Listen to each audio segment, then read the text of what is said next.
All right. Hello, everybody. We are here for the Down Days panel, and we're going to be talking about how to be creative when things go sideways. I am John Scalzi, and I have never experienced failure in my life, ever.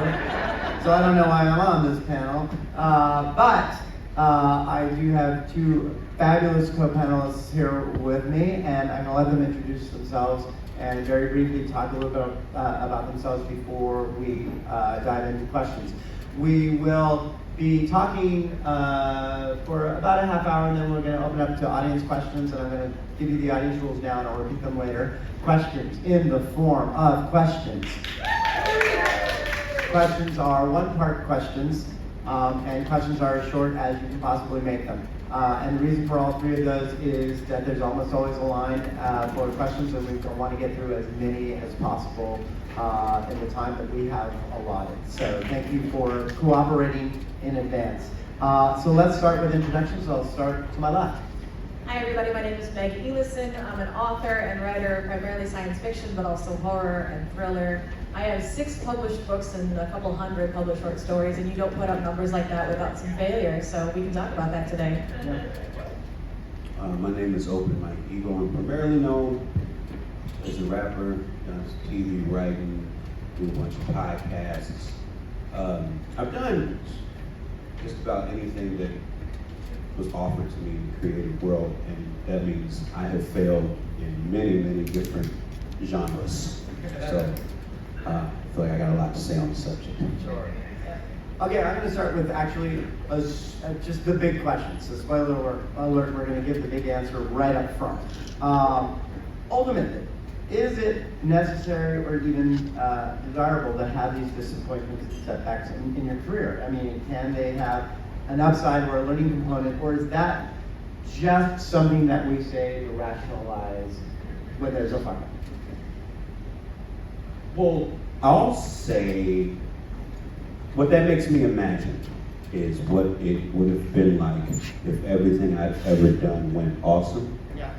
That would fill my brain with magical thoughts. Yes. That would make me do something stupid, like try to walk off a building because I think I can fly. Right. You know? So I think it's necessary just in terms of understanding the practicality of putting things out into the world and the difference between how we need something to be received, how we expect it to be received, and what that reality is.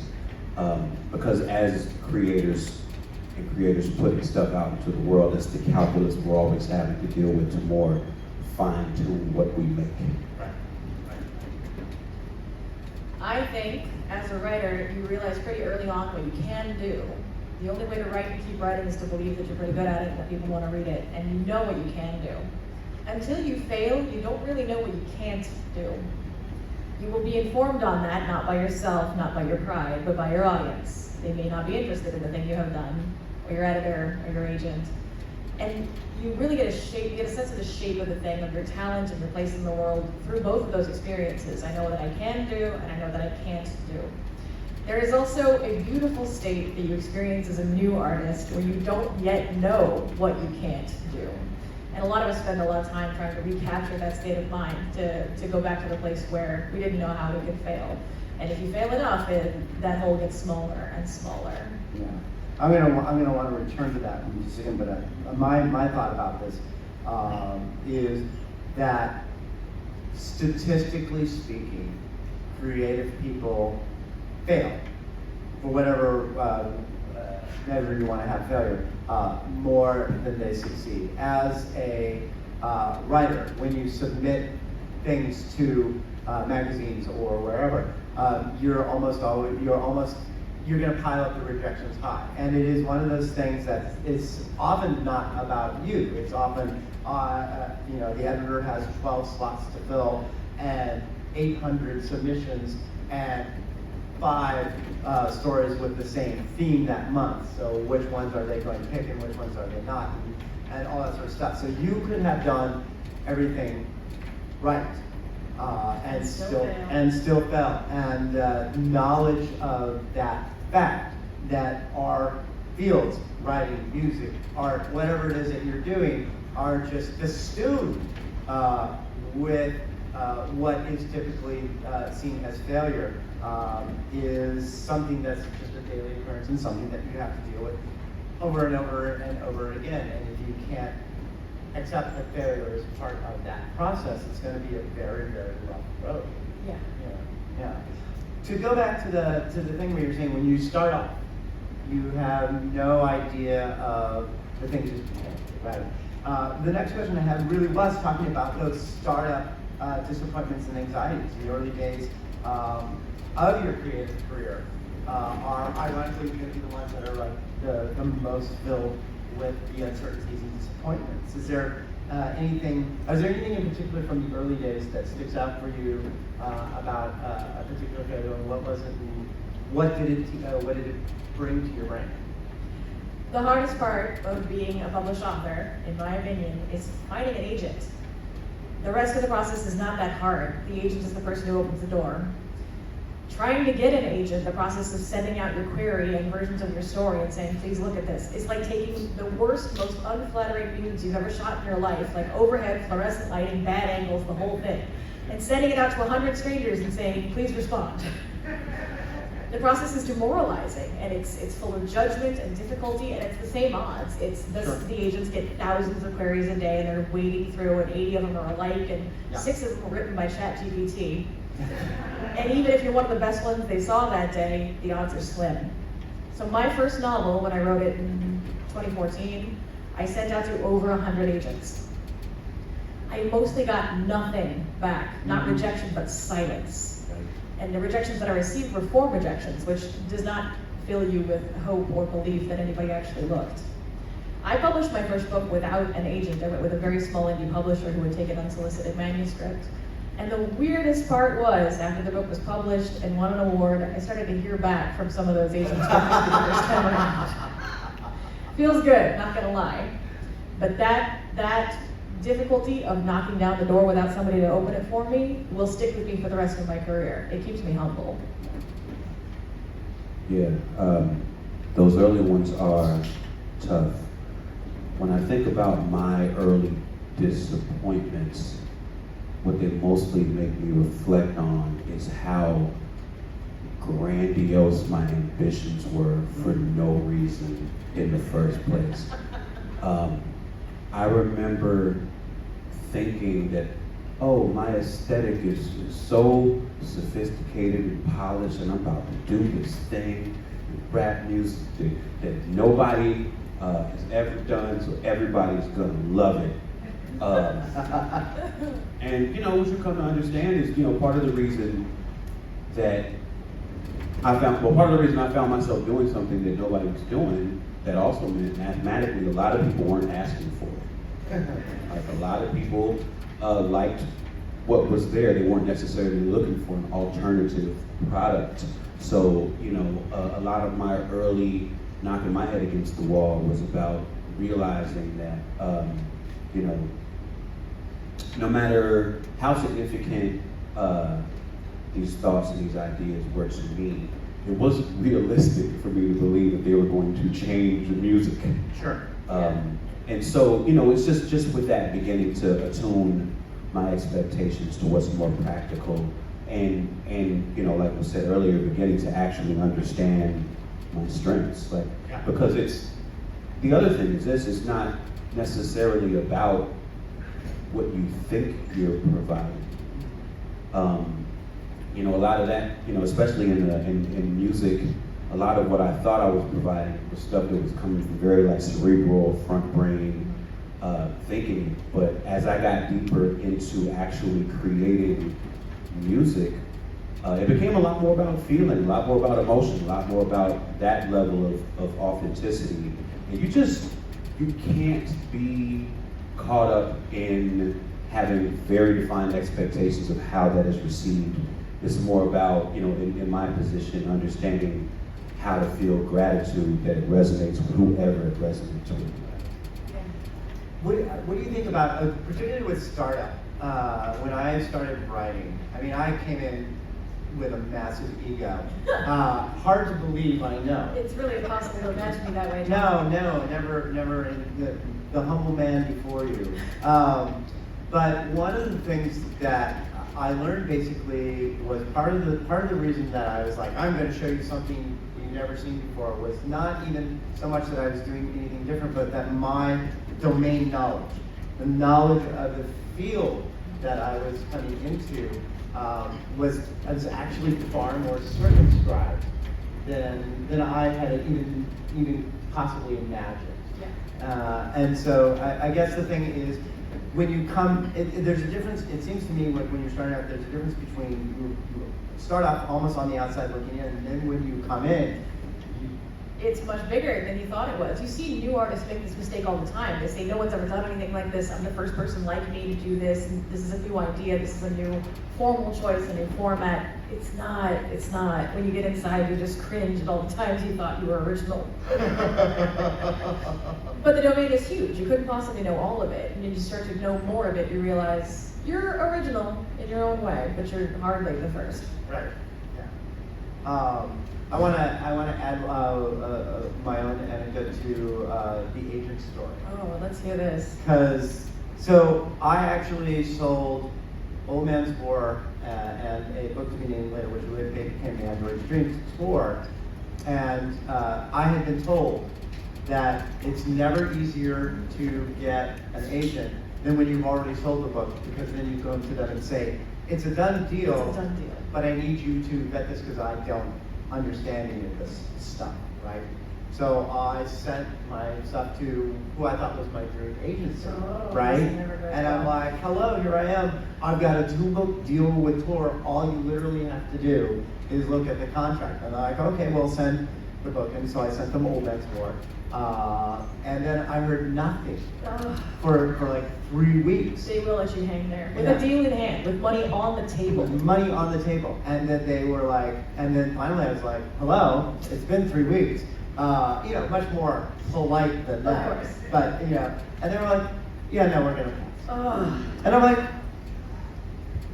but it's done. The deal has been made. And they're like, no, we don't want you. And I'm like, why? And then I went to my second choice, who I am still with. It has been tremendous for me. You didn't tell them they were your second choice, did you? Oh no, of course not. Flash forward a few years later, Old Man's War's come out. It's been nominated for the Hugo. It's been I was nominated for what's now the Astounding Award, and I'm at a party, and one of the agents from that agency that rejected me is chatting with me, and she's like, we're really upset that you didn't come to us Oh, yeah. with your thing. And I was like, well, here's the thing. But that was a real, actually kind of a very weird experience. Again, the whole, you can do everything right, and they'll still say, no, that's not a thing, that's not a thing that I want. That's a fun thing about being a writer is you will see people who've rejected you over and over at parties, and you will learn to smile at them with a shovel full of shit in your mouth. Yeah, you were good. I was just, I like to think of it in terms of other jobs. Sports, for instance. NBA players, Yeah. the best handful of 100 people in the world at this sport, the most elite of the elite. The three-point shot, the very best players shoot it at 40%. So even like the most elite of the elite fail more often than they succeed. And it's like, I always think that's a good lesson to take too. Yeah. No, and I think that's a lot of it is, I use a sports metaphor all the time when I'm talking about writing in particular. It's shots on goal, right? And we always say, you have to put the stuff out there. You have to. It's at bats. You just have to get up there. Right, and everything will be rejected until it isn't, right? Like how do you have the wall of rejections that so many writers do? When I was a kid, I read about Stephen King, who was my favorite author for a long time, and he collected his rejections. He put a railroad spike up on his wall and got them in the mail on paper and spiked them one after the other. And he said before he had anything published, he had this huge stack of paper. And I was reading on writing as a kid, and he was like, I'm gonna do that, and be just like Steve King. And then by the time I became old enough to publish, they just email rejections now, and I'm not going to print them out to spike them like some other weirdo. So what I have is a spreadsheet, and I track my submissions, and I have color codes for each venue and a number of rejections, and then after a certain number of rejections, it sort of falls down a funnel into places where I put other work, like my Patreon. But I do have to look at that number every time I go back to submit a new story, or to resubmit an old story, or to add another story to the spreadsheet. So I have a physical representation of rejection with me at all times. On the question of rejection, this will be to both of you. I get the sense in hearing you speak about it that in the beginning you take it very personally, and as it goes on, you take it less personally. How far in were you into your career when you felt like you were starting to take rejection a little less personally? I mean, for me, it was fairly early on in the sense that I knew it was just a business. But it doesn't. There's a difference between, but there's a very certain difference between knowing something intellectually and feeling it, right?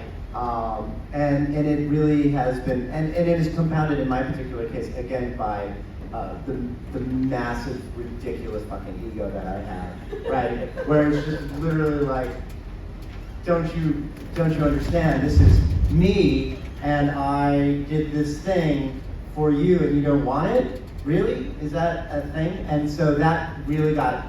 And part of that's just me, but part of it is that tangles up your emotions in a very serious way. That it feels like, someone's just like, no, screw you.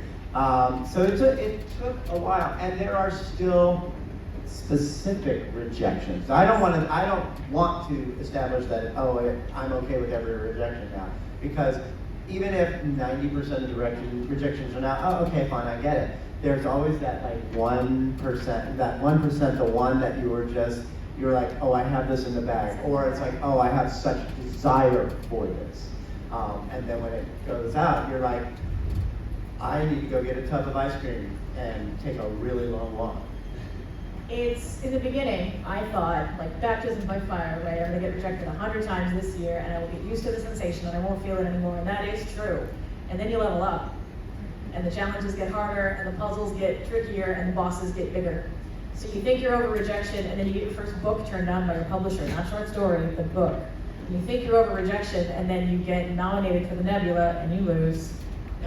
You get nominated for the Hugo, and you lose, and everybody watches you lose. So it is a good sensation of leveling up. These are great problems to have, but the feeling of failure stays with you, and it gets bigger. It fluctuates in your importance and with your level of desire, like Scalzi said. Yeah, and I can speak to this with the losing awards thing, which was so I lost the best novel Hugo 4 times before I finally won it, and when I won it, the two emotions were yay.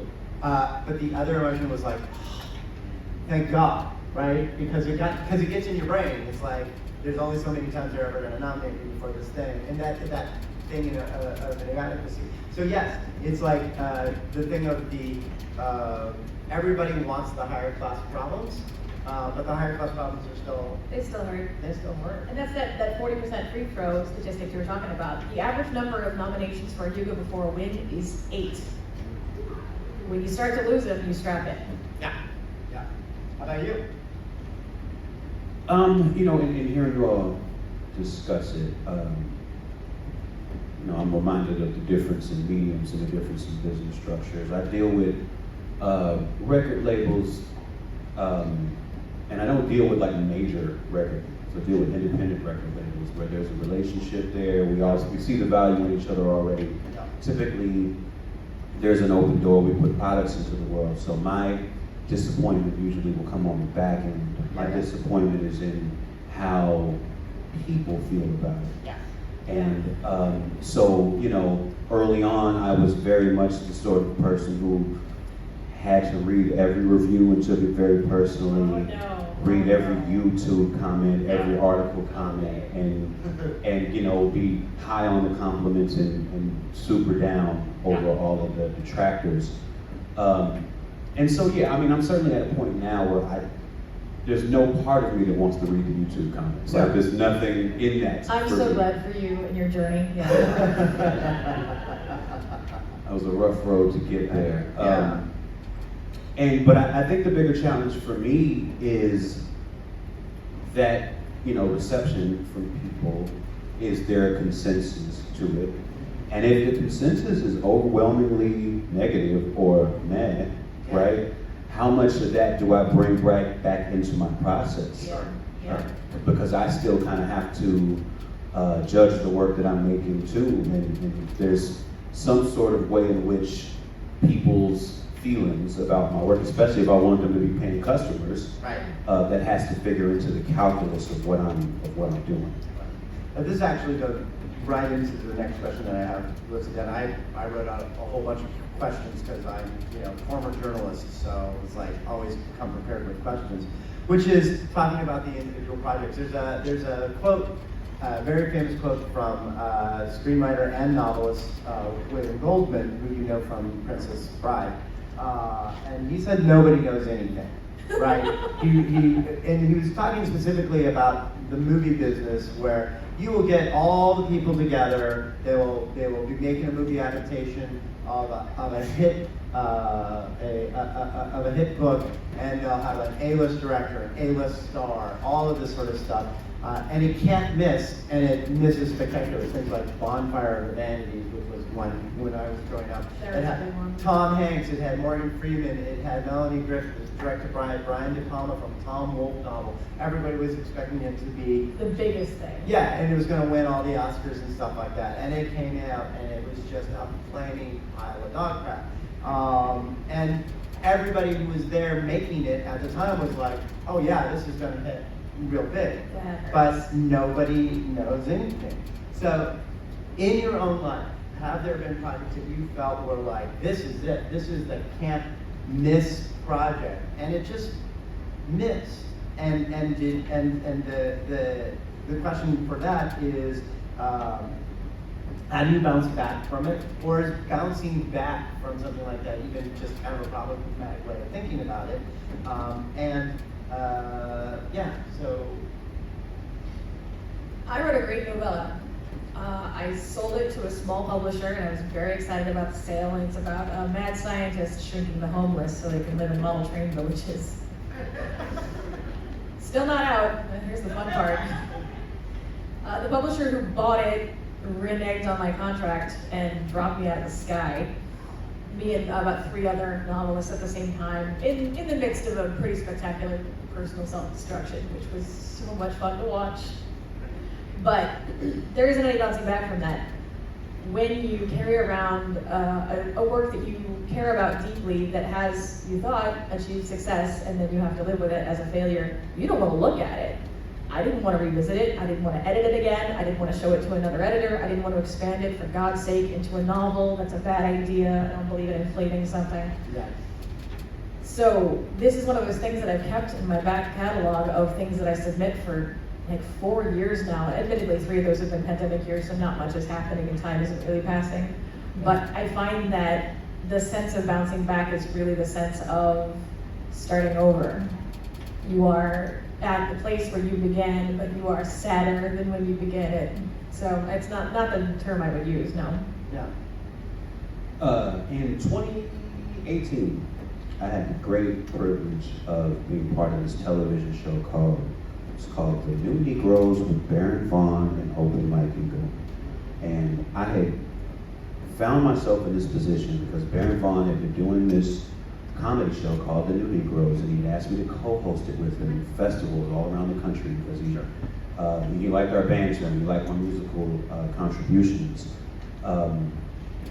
So when he started conversations with Funny or Die about developing it into a television show, he brought me along. Yeah.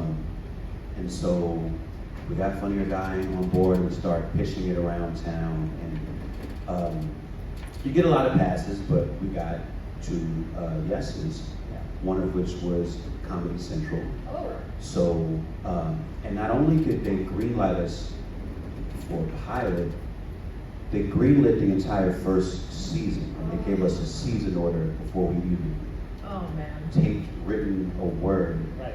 Yeah. And so the format of this television show is that me and him we're gonna host it, and do interstitial stuff throughout the episode. Each episode is gonna have a theme. It was gonna feature our amazing stand-up comedy friends, Little Well, Sam J, Shears, Ameda, George Wallace, like all these incredible comics. And each episode had a musical guest, kind of like Saturday Night Live, but in this case it's me and this person collaborating. Sure. So I had a song with MF Doom on our show. I had a song with Method Man from Wu-Tang Clan on our show. I had a song with Lizzo on our show. Fonse from Little Brother. I mean, it was an amazing lineup. 8 episodes. And as one of the creators, one of the people involved, of course I've got lofty ideals of what this could mean for me. This is going to change my fucking life, right? Yeah. And in addition to that, my management, my agents, all of them are saying the same thing. It's like, yeah, when we get the release date, we get these announcements, it starts airing, and then what will you want to do after that? The world is going to be yours, Like, so. we're going up the roller coaster. Oh my That's goodness. the edge, right? Exactly. Yeah. And your head inflates with these ideas of Yeah. what it's going to be. And it came out, aired for 8 weeks, and went. It was on, ended up being on Friday nights at like 11 o'clock. And at that time, Yeah. Comedy Central wasn't really doing much streaming of the show. So if you didn't have cable or login, like there was just no way for people to see it. Right. So in some ways, I came to find out after the fact, it was doomed to failure from the very beginning, and how it was being positioned. But we weren't paying enough attention to those sorts of things, and just thinking about the ultimate success, because of course it was going to be an ultimate success. Look at it on paper. And it was really hard when it didn't do well, and it was obvious that it didn't do well. Yeah. And it ended up getting canceled. But even before the cancellation, and this is to the bounce back part. Yeah. There was talks with the network about doing a second season, and all I could think about was like, when do we do the second season? Because I was very sure that was going to happen soon. I need to figure out a way to do this where it takes less of an emotional toll on me, because I see what this business is, and this business doesn't give a fuck how I feel about anything. Even if this show is like my baby that I've nurtured and brought to the table, they're just going to hold it up and say, does anybody want this? And if they don't, they're going to toss it in the trash. That's it. Keep it on the shelf. And so, I wouldn't use the term bounce back either, because I was trying to figure out a way to interact with it differently, like to bring a different part of myself to it, a more protected part of myself. Sure. Because That's the big trick. I wanted to learn Yeah. how to engage with this business in a way that was more healthy for me. Right. No, it's just that's the big trick. Whether you succeed or whether you fail, you are in charge of how you feel about it. And we've seen the self-destruction of artists who had literally everything, top of the charts, massive fame, front cover of Rolling Stone, and they're not happy with themselves. It's not enough. And through enough failure and a little bit of success, you learn that you're in charge of how you feel about that. Nothing's ever enough unless you decide it's enough. Nothing's the end unless you decide it's the end. And learning to deal with yourself, to protect yourself in all of those situations is really the trick. I mean, I had a situation where, and this was the thing of, this was a project that my publisher solicited from me. They said, this is like 2008. They were like, we want, because YA was hot. Oh yeah, I remember that. Can you write a YA? Yeah, YA was hot. They wanted a 5-book series with a male protagonist, and I was like, okay, I will buy a book. Jesus. Right. So that's where they were starting off. They literally said, Terry Goodkind is leading. We're looking for something to promote in that slot. Can they fumigate the chair afterwards? I mean, and so I wrote them a 5-book thing. The tagline for this is Breakfast Club during War of the Worlds. Right. I read that. Yeah. I gave them the press. They absolutely loved it. They went nuts for it. And my editor said to me, we love it. This is going to be huge for us. I'm going on vacation. When I come back, we're going to do the paper. So, Checks in the mail. yeah. Between him going on vacation and him coming back, the global economy collapsed. Uh-oh. The global economy collapsed, and all the publishing houses all of a sudden saw that as an opportunity, not an opportunity, but yes, an opportunity to kind of put the screws to the authors. And so my editor was literally told, lowball Scalzi. And to his credit, he was like, "You'll just piss him off." For 10 years of work. For 10, yeah. And so they did. They came in with this offer that was 20% less than what I was already making. And for YA, they were going to put it in trade paperback, which meant they were like just throwing it out. That means like no marketing. Right, no marketing, nothing. And my agent was like, "I literally don't know what this means." And I was like, "Pull it." Because, and it was just this thing that, like you said, the run-up was, we love it, it's amazing, this is the thing that's going to happen, and then they're like, "Oh, but we're going to lowball you," boom, right? And I literally didn't write for Tor for 3 years after that. I was, doing other stuff, and that was my way of dealing with it. Oh, you just think that again. Yeah, and the bounce back of that was them, both them and I getting over it enough that we could actually have a publishing relationship before we could move on. But it's very much that sort of thing that any of this stuff can happen. Sometimes it's not about you. It's not about the work that you did on that show. It was literally, we're going to put it at 11:30 on a Friday when literally nobody in your core audience is going to be watching. Exactly. Yeah. You mentioned something that I think is actually really important. You were talking. I knew who you were alluding to. It's like hit records, Rolling Stone cover, all this sort of stuff, still unhappy. And this is something that I think is actually incredibly important, which is that personal circumstances and physical and mental health really have more of an impact on one's professional fortunes than we'd like to admit. Yeah. To the level that each of you is comfortable talking about this sort of stuff. Discuss how personal shit, mental and physical health stuff has had an impact on your professional life and the choices you made and the things that you had to do to accommodate them to get work done. I mean, I'll say for me, I think there's a very strong correlation to my mental health, my therapy journey, and my output. Yeah. And that's for better or for worse. It's just, my work is very me-centric, even though I do a lot of social commentary. It's always a reflection of where I'm at. Yeah. And so, yeah, as you chart my course from album 1 to album 8 that I did last year, you see a person who's on a journey of getting to know themselves more too, to where the album before, the one that just came out, is called Anime, Trauma, and Divorce, and it was literally, it was almost like my therapist giving me a writing prompt. Yeah. Like you need to make some music about what you're going through. I'll say this, that was the first time I'd ever really did that overtly, where I was using the songs to talk about stuff that I was going through. I was naming that in the songs. Yeah. And I'll say that I may not ever do that again. Sure. But that's only in the sense of making it a commercial product. Yeah. I think that I learned that's not, that music was very helpful for me to make. Yeah. The process of trying to figure out how to tweet about the video and the release dates and all that sort of stuff, that didn't feel good. That didn't feel good. No. I felt, and again, just like I was saying with the TV stuff, as much as it was beneficial to make music that was that vulnerable, again, dealing and engaging with the industry, I need a little more armor than that.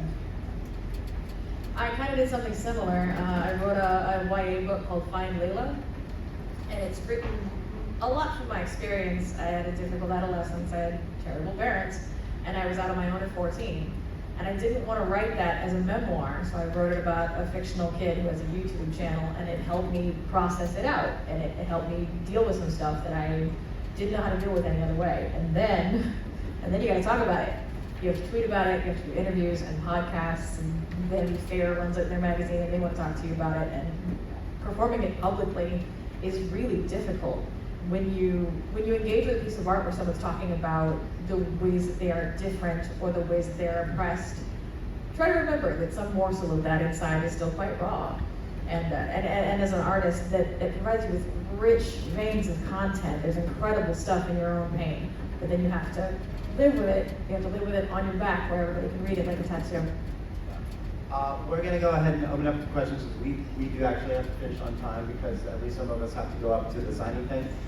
So the microphone's over here. And remember, the questions in form of question, one part question, and also as short as possible. And while you're all lining up, I will tell my story, which is in the past couple of years, all my coping mechanisms for shutting out the world just broke down. I mean, part of it had to do with the pandemic, part of it had to do with the 2020 election, and part of it just had, I got COVID, which messed with my brain, like physically summer cold, mentally a month of not being able to write, another month of like, oh, I think I can write, and then a month after that of looking at what I wrote the month before, I was like, oh no, you messed this up. And then even after that, all the way through until, until I actually got the book done, my ability to keep myself from being distracted just went completely out the window. And that's a whole other panel. Yes, absolutely. And what I basically learned is like, well, you know what? Now is finally the time at age 53 that you will need to go and talk to a doctor about your ADHD, because this is literally all the coping mechanism to avoid having to do that have just broken down. And that was actually real tough for me because I'm like, this has always worked before. And just to admit that, like, no, they don't work anymore. You have to actually go get that addressed. And that was, like I said, just kind of a moment of me doing an accounting for myself. So, all right, first question here. Hi, this was originally inspired by Open Like Eagle because of Chicago versus Carbondale. But broader, how does the size of your community, physical, or just the community, your friends, whatever, however you want to define it, but how does your community impact your creativity, the size of it? I mean, especially in terms of rap music, is very important. I think especially when somebody's starting in rap, not just starting any kind of genre of music, it's like you're a reflection of your geography, your community, your influences, like it's just all there, like that is your starting point. So for me, no matter where I am, geographically, age-wise, I'm always searching for community, and I don't always find it. I mean, especially I live in Los Angeles now, and I think that's probably their weakest stat is community.